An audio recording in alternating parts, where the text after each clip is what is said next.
Hello, friends and relatives. Good morning. I want to invite you for another Bible reading. Please join and read with me the words of God in the Holy Bible. I'm going to carry on with the book of 1 Samuel, and I'm going to read 5 chapters today, specifically 1 Samuel 3 to chapter 7. So we start now on chapter 3. Now the boy Samuel ministered to the Lord before Eli, and the word of the Lord was rare in those days. There was no widespread revelation.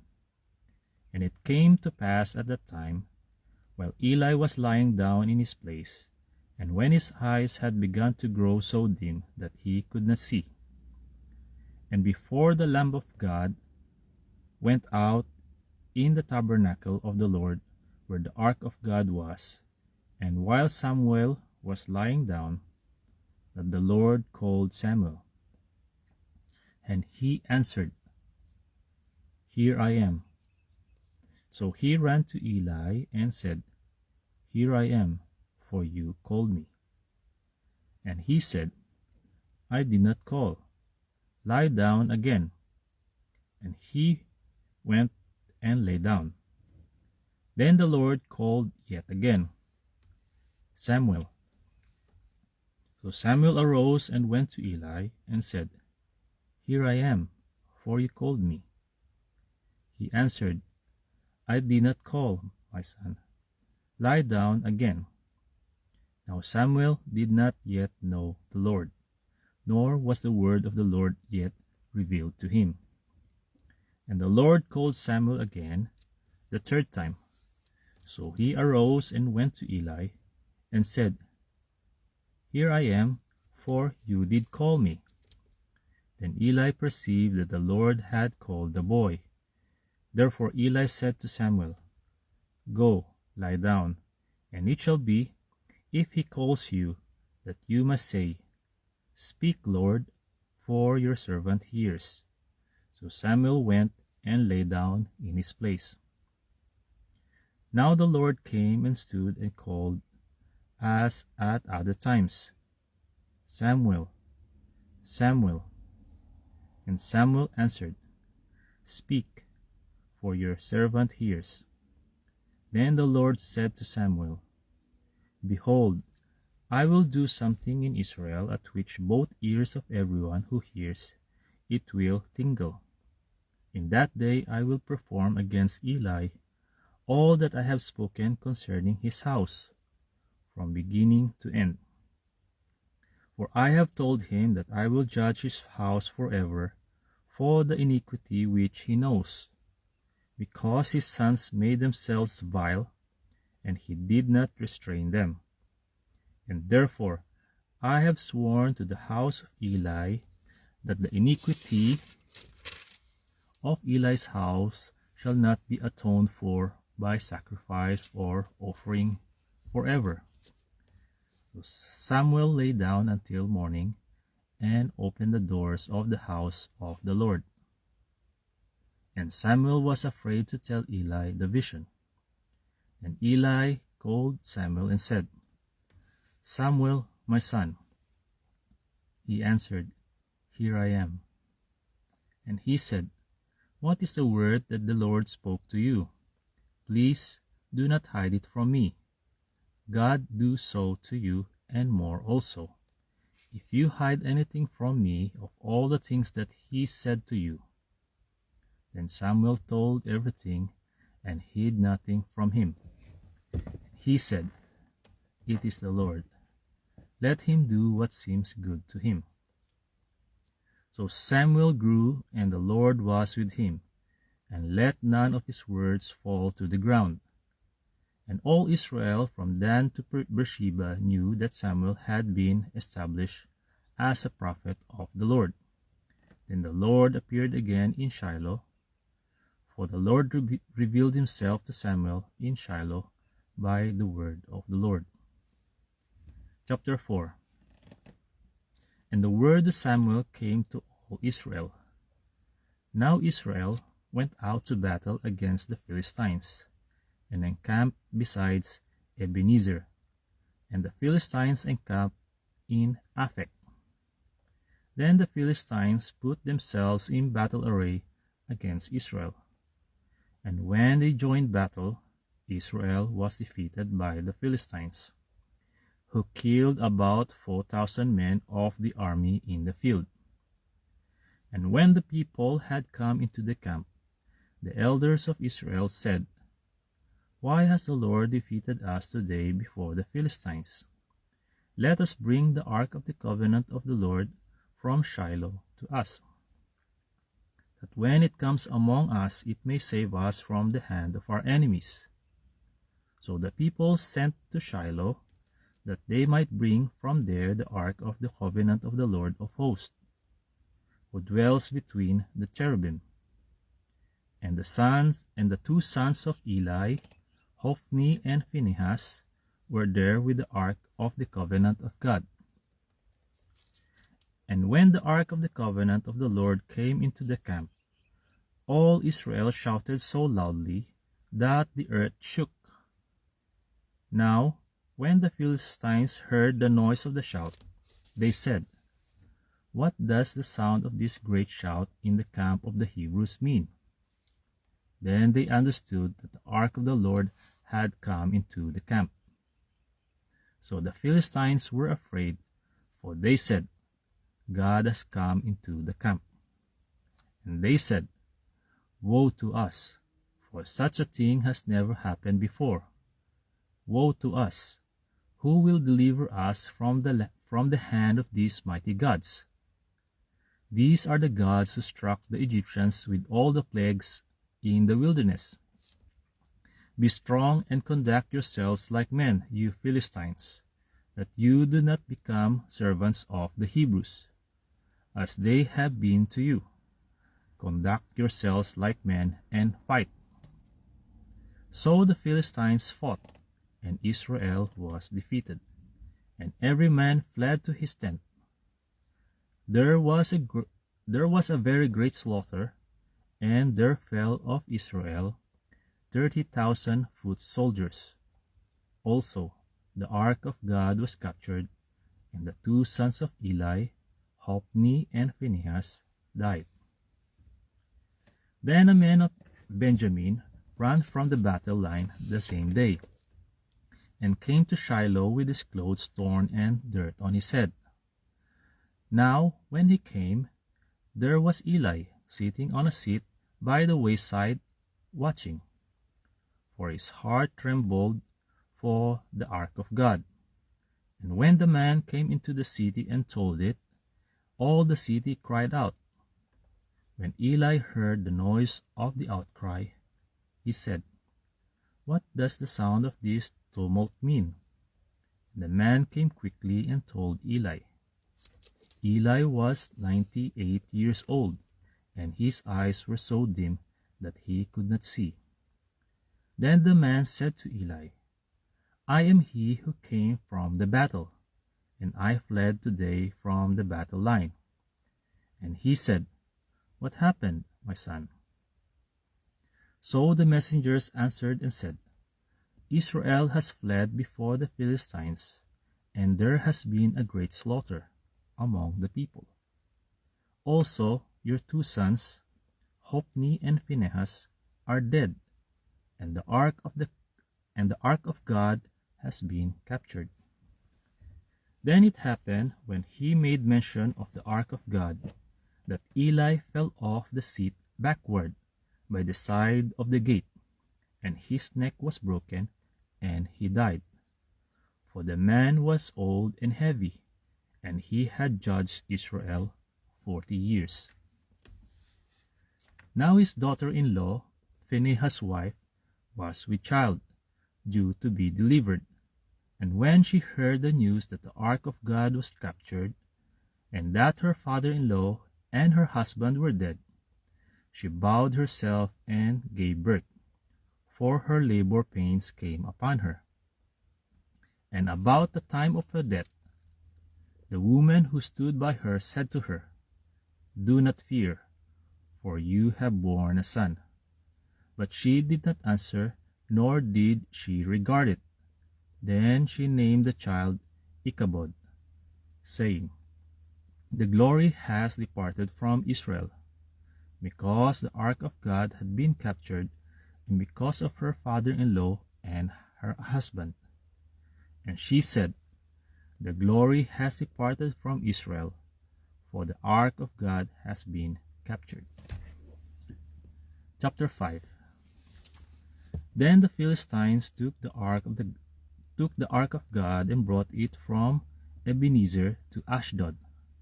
When the Philistines took the ark of God, they brought it into the house of Dagon, and set it by Dagon. And when the people of Ashdod arose early in the morning, there was Dagon fallen on its face to the earth before the ark of the Lord. So they took Dagon and set it in its place again. And when they arose early the next morning, there was Dagon fallen on its face to the ground before the ark of the Lord. The head of Dagon and both the palms of its hands were broken off on the threshold. Only Dagon's torso was left of it. Therefore, neither the priests of Dagon nor any who come into Dagon's house tread on the threshold of Dagon in Ashdod to this day. But the hand of the Lord was heavy on the people of Ashdod, and he ravaged them and struck them with tumors, both Ashdod and its territory. And when the men of Ashdod saw how it was, they said, "The ark of God of Israel must not remain with us, for his hand is harsh toward us and Dagon our God." Therefore they sent and gathered to themselves all the lords of the Philistines and said, "What shall we do with the ark of the God of Israel?" And they answered, "Let the ark of the God of Israel be carried away to Gath." So they carried the ark of the God of Israel away. So it was, after they had carried it away, that the hand of the Lord was against the city with a very great destruction, and he struck the men of the city, both small and great, and tumors broke out on them. Therefore they sent the ark of God to Ekron. So it was, as the ark of God came to Ekron, that the Ekronites cried out, saying, "They have brought the ark of God of Israel to us, to kill us and our people." So they sent and gathered together all the lords of the Philistines and said, "Send away the ark of the God of Israel, and let it go back to its own place, so that it does not kill us and our people." For there was a deadly destruction throughout all the city. The hand of God was very heavy there. And the men who did not die were stricken with the tumors, and the cry of the city went up to heaven. Chapter 6. Now the ark of the Lord was in the country of the Philistines 7 months. And the Philistines called for the priests and the diviners, saying, "What shall we do with the ark of the Lord? Tell us how we should send it to its place." So they said, "If you send away the ark of the God of Israel, do not send it empty, but by all means return it to him with a trespass offering. Then you will be healed, and it will be known to you why his hand is not removed from you." Then they said, "What is the trespass offering which we shall return to him?" They answered, 5 golden tumors and 5 golden rats, according to the number of the lords of the Philistines. For the same plague was on all of you and on your lords. Therefore you shall make images of your tumors and images of your rats that ravage the land, and you shall give glory to the God of Israel. Perhaps he will lighten his hand from you, from your gods and from your land. Why then do you harden your hearts as the Egyptians and Pharaoh hardened their hearts? When he did mighty things among them, did they not let the people go, that they might depart? Now therefore, make a new cart, take 2 milk cows which have never been yoked, and hitch the cows to the cart, and take their calves home away from them. Then take the ark of the Lord, and set it on the cart, and put the articles of gold which you are returning to him as a trespass offering in a chest by its side. Then send it away and let it go. And watch, if it goes up the road to its own territory, to Beth Shemesh, then he has done us this great evil. But if not, then we shall know that it is not his hand that struck us. It happened to us by chance. Then the men did so. They took 2 milk cows and hitched them to the cart, and shut up their calves at home. And they set the ark of the Lord on the cart, and the chest with the gold rats, and the images of their tumors. Then the cows headed straight for the road to Beth Shemesh, and went along the highway, lowing as they went, and did not turn aside to the right or the left. And the lords of the Philistines went after them to the border of Beth Shemesh. Now the people of Beth Shemesh were reaping their wheat harvest in the valley, and they lifted their eyes and saw the ark, and rejoiced to see it. Then the cart came into the field of Joshua of Beth Shemesh, and stood there. A large stone was there. So they split the wood of the cart, and offered the cows as a burnt offering to the Lord. The Levites took down the ark of the Lord and the chest that was with it, in which were the articles of gold, and put them on the large stone. Then the men of Beth Shemesh offered burnt offerings and made sacrifices the same day to the Lord. Excuse me. So when the 5 lords of Philistines had seen it, excuse me, they returned to Ekron the same day.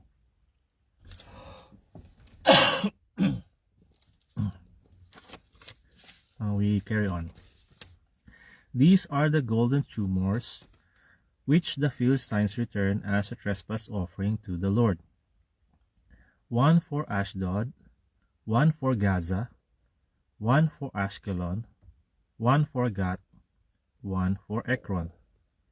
And the golden rats, according to the number of all the cities of the Philistines belonging to the 5 lords, both fortified cities and country villages, even as far as the large stone of Abel, on which they set the ark of the Lord, which stone remains to this day in the field of Joshua of Beth Shemesh. Then he struck the men of Beth Shemesh, because they had looked into the ark of the Lord. He struck 50,070 men of the people, and the people lamented because the Lord had struck the people with a great slaughter.